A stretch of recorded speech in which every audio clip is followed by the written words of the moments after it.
ነው አስተካክዬላት ነው የመጣሁት ነው እኔ ጋር ይዛውና ማትረለኛለች። እንኳን ደስ ያላችሁ ግሬስ ፋሚሊዎች፣ በጣም ደስ ብሎናል። አብርሃም ሩታ አንድ ላይ ሆነዋል። በጣም ከምላችሁ በላይ ደስ ብሎኛል። ላይቭ እስከምገባ ጓጉቶ ቪዲዮ ልስራ ብዬ ነውና ሩትዬና አብርሽዬ እንኳን ለዚህ ሰዓት በሰላም አበቃችሁ ብለናል። ጋሽዬ እድሜና ጤና ተመኘሁልዎት።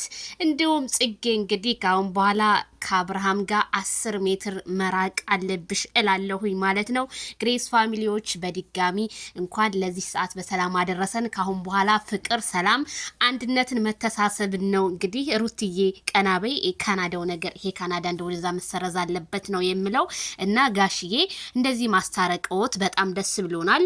ሩታዬ ያው እንግዲህ ያስደነገጣት ነገር ምንድነው ጋሽዬ ለመጀመሪያ ጊዜ ስለሆነ ያገኘችው ለዛ ነው። እንደው አብርሽማ እኔ እጇን ምናምን ሲነካካት እንዴት እንትን የሆነ ሽምቅቅቅ ነው ያልኩትና በጣም ደስ ብሎኛል ማለት ነው። ውይ ሩትዬ ቀናበይ የኔ ቆንጆ እንዴ ቀናበይ የኔ ትሁት እንኳን ደስ ያላችሁ። እነ ደመቁ ዛሬ ማበዳቸው ነው። በሉ ሰላሙ ነው።